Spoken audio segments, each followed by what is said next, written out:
En este sábado de la cuarta semana de Cuaresma, la Iglesia nos invita a reflexionar en el texto de Juan 7, 40 al 53. Se los leo. En aquel tiempo, algunos de entre la gente que habían oído los discursos de Jesús decían: «Este es de verdad el profeta». Otros decían: «Este es el Mesías». Pero otros decían: ¿es que de Galilea va a venir el Mesías? ¿No dice la Escritura que el Mesías vendrá del linaje de David y de Belén, el pueblo de David? Y así surgió entre la gente una discordia por su causa. Algunos querían prenderlo, pero nadie le puso la mano encima. Los guardias del templo acudieron a los sumos sacerdotes y fariseos, y estos les dijeron: ¿por qué no lo han traído? Los guardias respondieron: jamás ha hablado nadie como ese hombre. Los fariseos le replicaron: ¿también ustedes se han dejado engañar? ¿Hay algún jefe o fariseo que haya creído en él? Esa gente que no entiende de la ley son unos malditos. Nicodemo, el que había ido en otro tiempo a visitarlo y que era fariseo, les dijo: ¿acaso nuestra ley permite juzgar a nadie sin escucharlo primero y averiguar lo que ha hecho? Ellos le replicaron: ¿también tú eres Galileo? Estudia y verás que de Galilea no salen profetas. Y se volvieron cada uno a su casa. En el Evangelio del día de ayer vimos que el centro de discusión fue el origen de Jesús. Las autoridades decían que Jesús no podía ser el Mesías porque ellos sabían de dónde venía, de un insignificante pueblito llamado Nazaret en Galilea. Él era Galileo y por tanto no podía ser el Mesías. Y decían esto porque efectivamente la tradición sostenía que no se sabía de dónde vendría el verdadero Mesías. Aquí es necesaria una breve aclaración.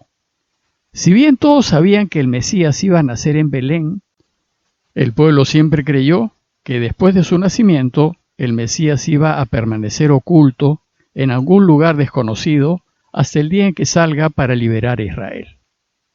Algunos incluso sostenían que su venida sería desde el cielo. Luego, como no se sabía de dónde vendría el verdadero Mesías, Jesús, que sí se sabía de dónde venía, no podía serlo.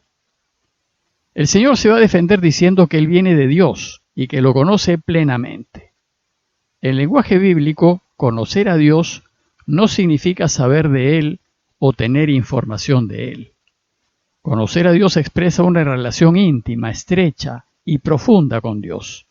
Indica una relación afectiva, de amor, como el que existe entre un padre y un hijo. Juan nos dice que al terminar las discusiones de Jesús con las autoridades judías acerca de su origen, muchos creyeron en él. Y entonces las autoridades judías, muy molestas, enviaron guardias del templo para detenerlo. El templo tenía su propia guardia con la venia de los romanos. Después de esta discusión, en el Evangelio viene un breve intermedio, en donde el evangelista habla del tiempo en que Jesús aún estará entre ellos y de la urgente necesidad de creer en él. Y después de relatarnos que Jesús se proclama poseedor del Espíritu y que por tanto se lo puede dar a quien quiera, llegamos al Evangelio de hoy. El texto de hoy tiene dos partes, que el evangelista construye en torno a dos discusiones. La primera parte trata de la discusión entre sus mismos oyentes. En esta discusión, el evangelista vuelve a retomar el problema de su origen y por tanto la pregunta acerca de si Jesús es o no es el Mesías. Y la segunda parte trata de la discusión entre las autoridades judías, en una reunión interna, más bien privada, que giró en torno a la identidad de Jesús. Veamos más en detalle la primera discusión, aquella que se dio entre la gente que asistió a su enseñanza. Sucedió que después de escucharlo, las opiniones quedaron divididas, unos a favor y otros en contra. Y el texto empieza diciéndonos que algunos de entre la gente que habían oído los discursos de Jesús decían: «Este es de verdad el profeta», y otros decían: «Este es el Mesías». Bueno, pues algunos solo lo reconocen profeta, alguien que habla en nombre de Dios. Y en las Escrituras se anuncia que un profeta vendrá antes de que venga el Mesías. Sin embargo, otros, al oírlo quedaban convencidos de que no era el profeta, sino realmente el Mesías, y que venía de Dios. Pero había otro grupo de judíos que tenía serias dudas, y se remitían a lo que afirmaba la Escritura diciendo: ¿es que de Galilea va a venir el Mesías? ¿No dice la Escritura que el Mesías vendrá del linaje de David y de Belén, el pueblo de David? Bueno, pues según este texto, la gente que lo escuchaba no creía que Jesús hubiese nacido en Belén.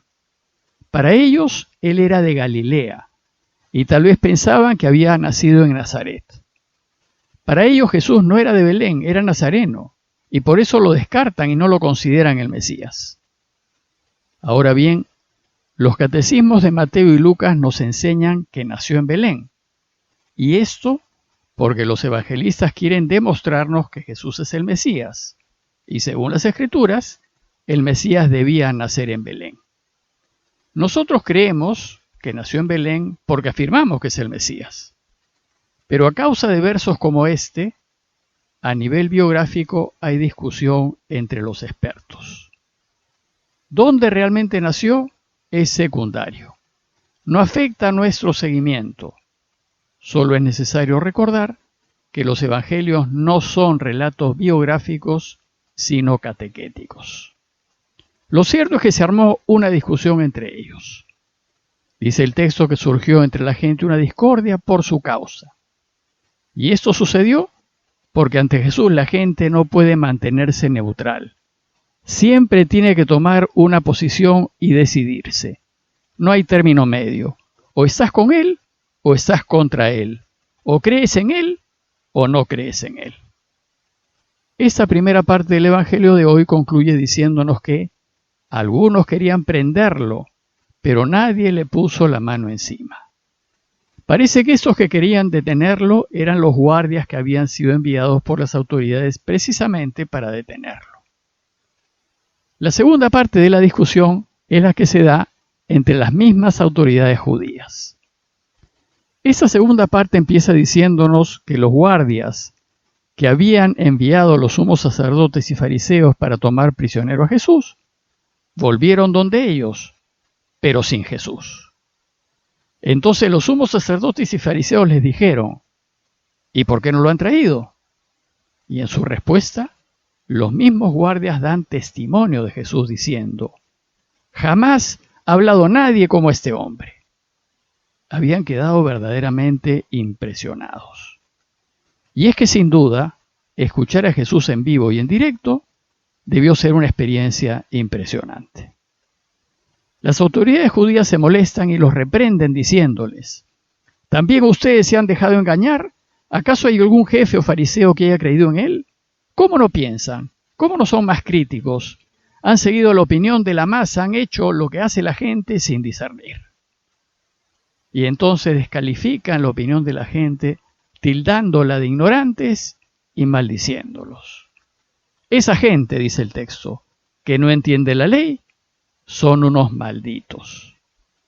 Los fariseos maldicen a la gente porque reconoce a Jesús como el Mesías. Esto es muy duro, pero desgraciadamente es muy frecuente. Con mucha facilidad actuamos como los sumos sacerdotes y fariseos y descalificamos a grupos que no están de acuerdo con lo que pensamos, sin detenernos un momento y reflexionar en sus argumentos y revisar nuestras posturas. Entonces, salió en defensa de Jesús Nicodemo. Nos dice Juan que se trata de aquel que había ido en otro tiempo a visitarlo y que era fariseo. Efectivamente, Juan, en el capítulo 3, nos relata la visita de Nicodemo que le hace de noche, y como en su momento vimos, tal vez para que no lo vean y así evitar el qué dirán de sus hermanos fariseos. A él es a quien Jesús le dice que si quiere ver y participar del reinado de Dios, tiene que nacer de nuevo, tiene que convertirse. En esa ocasión Nicodemo intenta una tímida defensa de Jesús y dice: ¿acaso nuestra ley permite juzgar a nadie sin escucharlo primero y averiguar lo que ha hecho? Nicodemo argumenta con la justicia de la ley, pero a ellos no les interesa la justicia, Solo les interesan sus intereses. Desgraciadamente, ese es el modo de proceder de muchos políticos hoy en día. Entonces el contraataque de los fariseos fue furibundo. Le replicaron: ¿también tú eres Galileo? Estudia y verás que de Galilea no salen profetas. Entérate, estudia, aprende bien la ley. Cuando no hay recta intención, siempre hay justificaciones para no aceptar la verdad. Y desgraciadamente la ley se puede torcer para el lado que convenga. A este punto Nicodemo no se atrevió a defenderlo más. Él aún no había nacido de nuevo. Teme el qué dirán, teme perder su estatus, teme el ser separado por los de su grupo. Nicodemo aún no ha tomado una posición clara por Jesús, y la razón es que no está dispuesto a perder por mantenerse en la verdad. Él simplemente no quiere perder nada de lo bueno que ha logrado en la vida. Y cuando no hay esta disposición, la verdad, es decir, Dios, pasa a un segundo plano. Entonces la discusión termina y dice el texto: se volvieron cada uno a su casa. Como conclusión los invito a preguntarnos. Primero, ¿y nosotros?